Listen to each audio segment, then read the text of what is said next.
Philippe Bouvard officiel vous propose l'âge d'or des grosses têtes. De Madame Corroyer depuis Neuville-les-Dieppe. Quel personnage célèbre trouva la mort à la bataille de Pavie?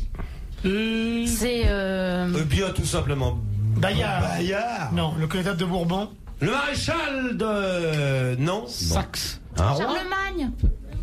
Quelqu'un de très connu. La Palisse. Monsieur de la Palisse. Excellente réponse de Roger Pierre. Oui, bah c'est normal, hein. Pourquoi? Oh. Vraiment, il me prend pour une idiote. Oh non. Ces messieurs vous diront que quand je leur annonce votre venue prochaine, c'est au contraire avec des mines gourmandes. Oui. De Monsieur Patinet de Cormontreuil. Il a glissé? Pourquoi les Français allumèrent-ils des feux de joie le 4 décembre 1642? Je ne sais pas, Je m'en souviens plus, enfin. 1642, c'est le règne de Louis XIV. Il n'y avait pas une épidémie de peste? Non, c'est Louis XIII. C'est la naissance de... Non? C'était religieux. Attends, on va trouver. C'était à propos d'un monarque. La fin de la fronde? À propos, Tout à fait. à propos de la cour. C'est à cause de la mort de quelqu'un ou de la naissance? La mort de quelqu'un. Oui, je m'en doute. La mort de Mazarin ou de Richelieu? La mort de Richelieu. Voilà. Bonne réponse de Jacques Martin. Ouais, je l'ai aidé. Vous l'avez Je aidé? l'ai aidé à trouver. J'ai trouvé que c'était la mort de quelqu'un. Oui, c'était vague, hein. Non, mais j'aimerais bien que vous le disiez quand je dis des trucs bien. Allez, Oui, on ça passe ne à autre permettra chose. pas de faire plus d'un quart d'heure à chaque fois. Allons-y, on enchaîne. Excusez-moi. Fournissez le matériel. L'ambiance tombe, on va faire un jeu, allez-y. Harry Alexis, on continue. De Madame Landais de Saint-Joachim en Loire-Atlantique. Qu'est-ce qu'on veut dire lorsqu'on dit qu'un objet ou qu'une chose est sardanapalesque? C'est qu'elle ne rentre pas dans une poche. Ça va pas. Mais c'est vrai. Eh bien, ça a trait aux Sardanapales, Oui. qui étaient des Des sauvages. manifestations. Qui était quoi? C'était des sauvages, les Sardanapales. Il n'y a jamais eu des sardanapales. Ben non, il y a eu un Sardanapale. C'était un empereur qui se tenait mal. Alors, effectivement, Il faisait des choses. De quel genre? Oh, Morissette Sardanapale. Elle travaillait au PTT avec moi. On faisait la nuit parce que sa mère faisait le jour. On était au Louvre. Alors elle s'est mariée avec François. Bah t'as connu François qui avait une moto et qui est dans les assurances. Ah ouais, oh, il était sympa. Et alors maintenant ils habitent Cité du Plaisir, un jeu visé sur Orange, escalier G2, porte 3. Ah ouais. Ils sont bien heureux. Ils viennent d'acheter une Talbot. Tu Et les puis vois souvent? une caravane à tempérament. Il faut dire qu'elle en a Morissette du tempérament. Bon, alors, Alors, les objets. sardanapalesque. C'est un objet qui a trait à l'empereur Sardanapale. Ça a très au Des objets Vietnam. érotiques. Ça vient des pommes sarladaises? Non. Ce sont des objets érotiques. Effectivement, oui. Encore ce monarque de l'Antiquité avait une réputation et des habitudes qui ont donné son acception au mot. Lolipo? Il avait des habitudes. Oui, des mauvaises manies. Sa mère lui avait cousu les manches de son pyjama dès l'âge de 8 ans. Ce n'est pas un garçon qui s'empoisonnait petit à petit pour pas mourir. Non, c'est Mithridate. Je crois que c'était Amphitryon. Ah, ça Je confonds les deux mots. des objets. Les objets, ou par exemple, je vais passer un week-end chez Monsieur Martin. Ah bon? Et je On l'avait dit dis, déjà. vraiment, son appartement est sardanapalesque. C'est la décoration. De Voilà. mauvais goût. Ce sont des scènes d'orgie dessinées sur des murs. Non, mais il y a Non. Mais non, il n'y a pas ça chez Jacques. Il y a des il y a des chaînes avec des fouets. Mais ça va pas, non, il est vachement plus sain que vous croyez. Ça n'est pas érotique. Non. Ça, non. Ça dépend, qu'est-ce qu'on y fait. Ça a trait à la décoration. Oui, ça peut avoir trait à la décoration, C'est pas que ça. à la façon dont c'est meublé. C'est grand, c'est démesuré. Oui, c'est d'un luxe démesuré, car Sardanapale était un potentat à peu près fou. Très bonne réponse de Jacques Martin. Ah oui, mais pas forcément, pas forcément, on prend des exemples pour chez lui, moi, alors. Vous avez dit minable, j'aurais trouvé, moi. Je suis désolé, ça n'est pas sardanapalesque chez moi. Je tiens à le dire. Surtout en ce moment. À tous ceux qui nous écoutent, j'ai un modeste 650 mètres carrés. Et mes 4 domestiques ne sont pas sardanapalesques. C'est juste dans une pièce que c'est sardanapalesque. Bah oui, là, dans le... Sur les 18, c'est pas beaucoup.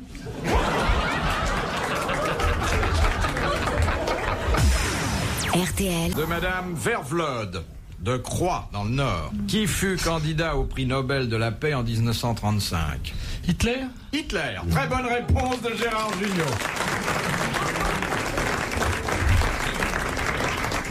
Tu l'avais dit pour rigoler, en fait. Ça me fait pas rire. Tu as lu même. Mais non, il avait la réponse dans sa poche revolver. De Mademoiselle Corbin d'Asnières. Quel cadeau macabre Néron offrit-il à sa seconde épouse? La tête de son mari. Non. De La son tête frère. de sa première De sa femme. mère. La tête de sa maman sur un plateau. Excellente réponse du petit Roger. Bah alors, si elle l'aimait, c'est normal. Oh, maman. Tu vois la tête de la mère. Avec ou sans persil? C'est affreux, ça. Vous vous rendez compte, la scène? Pourriez-vous jouer cette scène? Très difficile. Qu'est-ce qui te ferait plaisir, Valérie? La tête de maman. Tiens. Non, la Et- tête de belle maman. La tête de la belle doche. Hein? De la mère à la femme. Non, La femme de la mère du la cousin. mère de Néron. Oui. Donc c'était la belle-mère de, Ah, la belle-mère de la de nouvelle de épouse. sa nouvelle femme, oui. Tu Voilà, j'ai connais rien compris. Oui. C'était la mère de Néron? la Voilà. mère de Néron. La petite Agrippine? Non, c'était la tête de la mère. Ah bah oui, et sur un plateau, vous pouvez pas tout mettre. Non mais attendez, oui, parce que surtout avec Agrippine, il aurait fallu faire 2 voyages. Mais Et la la- maman de Néron, elle s'appelait Agrippine. Et le premier qui dit de cheval, je quitte la salle. On l'appelait aussi Madame Claude. Oui, Ce qu'on c'était sait la pas, femme de c'est qu'il lui a l'empereur. offert la tête sur un plateau et le corps était dans le lit. Ah, ça je savais pas. Mais oui, mais ça je l'ai su de source sûre. Je l'ai bien connu, moi. Oh là là. Ça me fait penser à cette histoire bête, là. Bah vas-y, dis-la. Oh, j'ose pas. Oh, bah, si. Mais si, mais Oh, non, si. c'est Martine Carole, vous la connaissez peut-être, Martine Carole, qui disait moi j'ai une maison à Paris, une maison sur la Côte d'Azur, j'ai un pied à Paris et un pied à Nîmes. Et il y a quelqu'un qui a dit j'aimerais bien habiter Lyon. C'est Marcel Achard. Ah oui. Ah oui. On m'a dit il faut raconter des histoires, voilà. Elle est nulle, hein. C'est débile. Hein. Vous avez pas l'air de vous rendre compte qu'il y a une jeune fille à l'émission.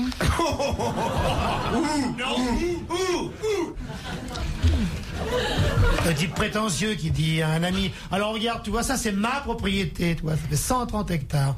Là, tu vois, mes 6 voitures, ça c'est mon château, ça c'est mon bassin, ça c'est, là c'est ma piscine. Oh, ça c'est mon salon numéro 1, là c'est mon salon numéro 2. Ça c'est ma salle à manger de 140 mètres de long. Viens, monte l'escalier, ça c'est mon escalier royal. Voilà ma chambre. Toi, c'est ma chambre, avec mon lit qui fait 6 mètres de large. Et dans ce lit, tu vois, cette femme brune, superbe, c'est ma femme. Il fait, oui, mais le jeune homme blond qui est à côté, qui a été fait, c'est moi quand je ne suis pas là.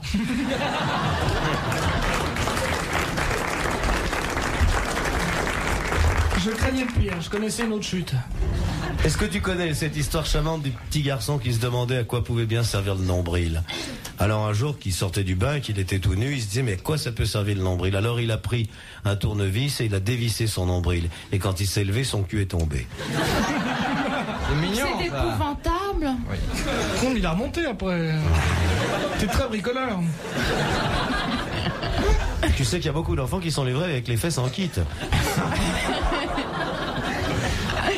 Une difficile. De Madame Parisot de la Fresnaye. Non, je connais bien sa moutarde. Pourquoi Nicolas d'Amerval ne fut-il pas un mari heureux? Parce que sa fiancée était partie au premier acte avec un toréador. Et seul sur la plaza de Séville, je chantais mon amour déçu. Mais qui était ce monsieur? C'est, oui, on se connaît. C'est l'inventeur de la balance? La balance d'Amerval? Damerval. Il était très malheureux. Sa femme est partie. Sa femme est restée, mais enfin, elle n'était pas d'une fidélité exemplaire. hein. Quelle est la femme? N'est couché sous le lit avec 3 messieurs, quelle est ma femme? Elle est connue, sa femme, très connue. Elle est connue. Elle est vachement connue, c'est pas sous ce nom-là qu'elle est connue, bien Ah, entendu. d'accord. C'était le mari d'une dame qui allait avec un roi, c'est pas ça? Alors, avec 2 rois. qui sont tous les deux morts. Aujourd'hui, oui. Vous savez, surtout chez nous, hein, il n'en reste plus beaucoup. Alors au hasard, Louis XV, Louis XVI. Non. En France. C'est plus vieux. En que ça. France. Elle était belle d'ailleurs, elle était belle. Hein. Henri III, Charles IX. Attendez, j'ai Alors, pas bien compris. Henri III et Henri IV. Et Henri IV. C'était donc, La belle ferronnière. c'est-à-dire, La belle ferronnière. Et oui, il a l'épouse de Monsieur Ferrand. Non, la belle ferronnière. Gisèle Pasquet. J'ai répondu, c'est la belle ferronnière. comment s'appelait La belle cette ferronnière. dame qui fut la maîtresse de ces deux rois? La belle ferronnière. Et ça fait 4 fois que vous le dites là. Mais il veut pas, Je suis pas sourd. Morissette Gros-Pouillard, 125 chemin du Devoir à la C'était la femme Bourboule. de Nicolas Perrault, ça.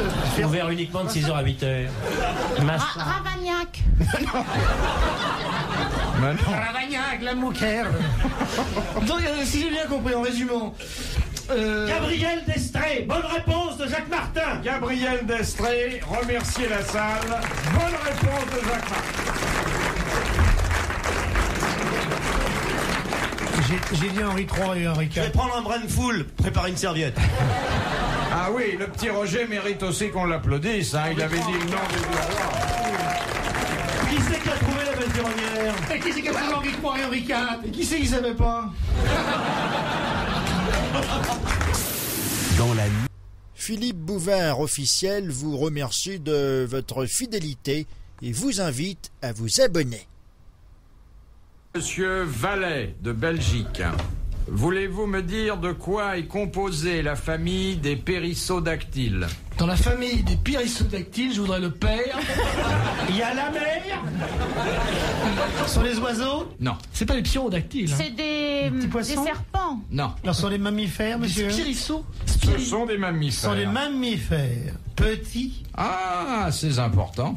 Dactyle, c'est-à-dire qu'il y a des doigts. Il y a un problème de doigt. Oui, ça veut pas dire qu'il tape à la machine. Voilà, c'est ce Ce que sont je les voulais dire. singes, monsieur. Non, monsieur. Spirisso, excusez-moi. C'est des chevals. Vous avez le cheval. C'est ceux qui ont des ongles aux pieds. C'est ceux qui marchaient Pour sur les les mains, sabots. maintenant qui marchent sur Pour les les ongles. sabots. Alors, le cheval, ensuite. Le mule. L'âne, Non. Le buffle, le bœuf. Il y en a 3. la chèvre, Non. La Mouton. vache. Le porc. Non. Vous avez le cheval. Vous avez... L'huître. Non. Animal africain. ma grand-mère, Animal africain, monsieur. Oui, monsieur. Oui. Bien, monsieur. L'hippopotame. zèbre, Non, c'est pas l'hippopotame, mais c'est tout c'est près. le- Rhinocéros. Le rhinocéros. Alors, nous voici donc avec 2 sur 3. Léon Zitrone. Nous avons donc le cheval, Glairu du Liban. le rhinocéros, de Madagascar. et puis le 3e qui est le zèbre. Le crocodile. crocodile. La girafe. Le crocodile. la girafe peut-être. La girafe, Non, vous dites? non. La girafe, ayant chanté tout l'été, se trouva fort dépourvue quand la bise fut venue. Le zébu, le buffle. Pas un seul morceau de vermicelle. Je crois que c'était. Elle alla crier famine chez Buitoniche, sa voisine. La Je gazelle. savais qu'on parlait de girafe du C'est assez gros. hein. L'autruche. Non. C'est pas les L'Autriche-Hongrie. kangourou. Hyène, le chacal, non? Le kangourou, c'est un animal qui a une grosse poche sous les yeux. Il s'est fait opérer. Moi, j'en ai trouvé 2. Hein. Et alors, je m'en fous. Ah, non, non. Un. J'ai dit- pas mon péché. Ah bah non. Le rhinocéros, j'avais trouvé l'hippopotame, c'est là. Non, c'est pas pareil, c'est pas pareil. Oh bah dites donc. Le congre. Nongre. Le carlet. L'ours. Un animal dont on ne parle pas beaucoup, peut-être parce qu'il est modeste. Le zèbre. Le fourmilier. C'est... Non, mais c'est pas loin. La violette, c'est très modeste, la violette. C'est un animal dont on ne parle jamais. Bon, c'est pas loin. L'éponge. C'est tout petit alors. Non, c'est pas tout. C'est affectueux, l'éponge. C'est un phénix. C'est gentil, l'éponge. Les gens vous disent toujours, ah, j'ai un chat, mais une éponge. C'est un animal très gentil. C'est prenant, ça boit. Ça, mais boit ça se beaucoup. nourrit de rien. Ah oui, un enfin, peu ça. de paillettes de savon. Bien sûr. Le dentifrice, qui est un très gentil animal. Moi, j'ai eu un tube de dentifrice que j'ai gardé très longtemps. Très gentil, un tube. C'est joli, un dentifrice. Bonjour. Il vit dans l'eau. Il vit dans l'eau. Bah, il vit où il peut, moi je sais pas où il C'est un animal qui vit dans l'eau. Un sous-marin atomique. Non, non. C'est gentil. Le sous-marin atomique, c'est modeste. Le sous-marin atomique, surtout les nôtres, sont toujours en panne. On le trouve dans l'eau. Moi j'ai toujours dit, si les Russes attaquent, les nôtres vont pas marcher. Alors à quoi ça sert de dépenser tous ces sous?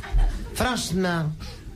Alors qu'avec des arbalètes, on a repoussé les... Ah, ça suffit la cloche. Ah, il a gagné vrai, que monsieur 250 balles, hein, parce qu'on a trouvé 2 Oui, déjà. mais 2 sur 3, la C'est pas réponse suffisant. n'est pas complète. C'est un chanteur connu. Vous applaudissez Monsieur Vallet. Très bien, monsieur Vallet. Bravo, monsieur Vallet. qui habite deux Une pièce cuisine, boîte la reine. 18 avenue Hippocrate à Woluwe-Saint-Étienne. Il fait ce qu'il Car veut, hein. vous avez le cheval, le rhinocéros et le tapir. Ah, mais vous auriez dit un animal persan, j'aurais trouvé tout de Le suite. tapir d'Orient. Le tapir persan, Oui, oui. C'est très gentil un tapis. Oh, le tapis. Ah oui. À quoi ça C'est ressemble ceux Une qui vraie mangent carpette. des fourmis avec dirait- leur grande langue. Ils ont une grande langue. Ouais. On dirait une sorte de gros cochon un petit peu haut sur pattes avec un groin. C'est beau le tapir. Très gentil. Ils mangent les fourmis. Oui, j'ai fait du cheval sur un tapir chez Jean Richard. Il m'a dit vas-y monte dessus, tu verras, il va être content. J'ai monté sur un tapir. Oui. Volant. Et un tapir roulant alors. Oh là là. C'est très gentil. Hein. Ça rapporte. Oui. Quand on lance une fourmi, il rapporte. 15% il rapporte. On dirait. C'est un peu con le tapir, hein. Moi, j'ai jamais vu un tapir qui a eu son bac. Moi, j'ai vécu maritalement avec un reblochon 2 ans. Le reblochon, voilà un animal. Tu Bon. m'avais pas dit ça. Oui, ça sent un peu. Je sais, les voisins se plaignaient.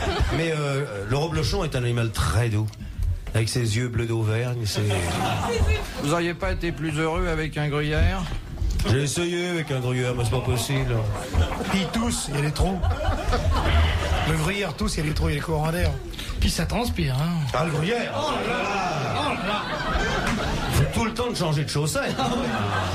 Ça sue abondamment. Hein. Mais moi, j'étais avec un. J'ai vécu avec un gruyère, puis il a tourné dans le film de Guitry, là, si Versailles m'était compté. Dernier. Le bouvard des forêts, oui, c'est intéressant. Mais il y a un fromage qui s'appelle Bouvard. Ah, croyez-moi, je sais ce que ça croûte. J'en ai goûté une fois, j'ai été malade pendant 15 jours, dis donc. Parce que vous êtes goinfré. Pas du tout. Faut en prendre un tout petit peu pour commencer. Ça Faut se déguste, un bouvard. Ah oui. C'est difficile à trouver dans une assiette, faut une loupe. Hein. Elle avait fait des tartines, il pouvait pleuvoir, le pain se mouillait pas, tu sais. Faut rien boire en mangeant. Hein. Ah non. Sinon ça fait des non, nuls. ça bourre, hein. Oh là là. Ah ouais. Après, Plusieurs bobinettes, ça après. fait de Oh. la rhéophagie. La quoi? Non, dis-moi, un aérodrome de l'aérophagie, hein, tu réfléchiras, c'est bien. Alors, de Madame Leroy de Chambourcy. Ah, Voilà le beau fromage. La fée de Chambourcy. Celui avec la petite fleur. Ah, non. Mais non. C'est la roche au flé. Mais non. Mais non, Chambourcy. Si vous êtes gentil, monsieur Roger Pierre vous fera le yaourt. Oh, il est remarquable, ce sont des morceaux. Mais moi, j'ai pas de petite fleur dans le mien. On fait le yaourt. Oh oui, faites-nous le yaourt. Il fait rien que Maminova. Il fait rien que m'embêter. quel archi.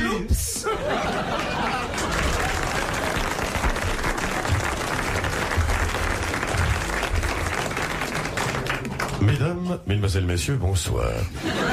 Dans le cadre connaissance de la dramaturgie française, nous vous proposons ce soir Yaourt, comédie en un acte, interprété Mais avant, j'avais travaillé par Monsieur Roger Pierre. un autre fromage qui était le bon belge. Tu étais bien dans le bon bel. Oh. Et on disait tout frais sous sa belle croûte rouge. Je vais te dire, avec le bon bel, on ne voyait que toi sur le plateau. T'as fait ton beurre avec le bon bel, hein? Mais je t'ai bien aimé dans le Roquefort aussi. Tu te souviens? Oh, je sentais ce rôle, tu sais. Non.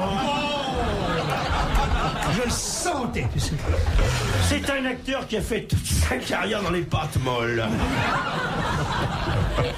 Tu es remarquable dans les fromages. Qu'est-ce que tu fais en ce moment? Tu es lâché sur les confitures, on m'a dit, non? J'ai essayé la vache qui rit. Ah, quel beau rôle. Oh, monsieur.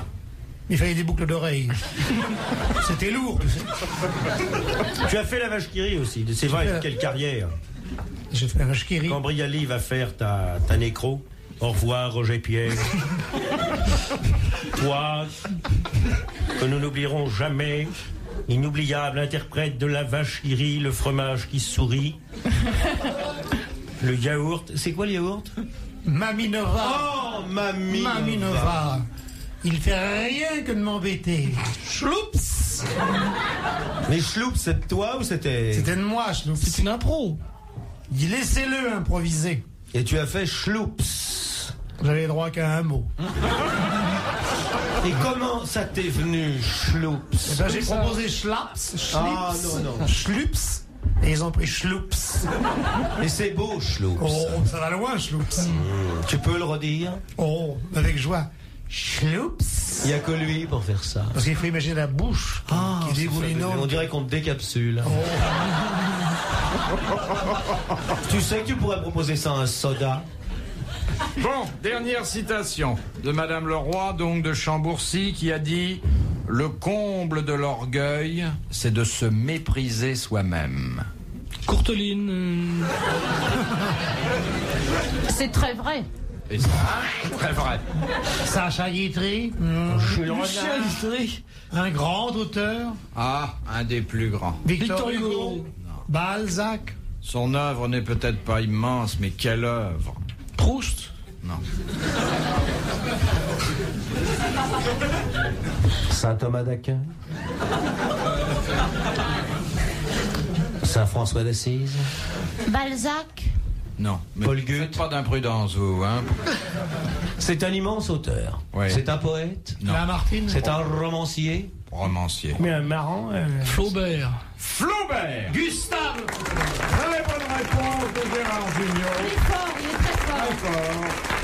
Eh bien, mademoiselle, messieurs, bravo, merci, à la prochaine fois. Pour assister aux grosses têtes. Philippe Bouvard officiel vous remercie de votre fidélité et vous invite à partager cette vidéo.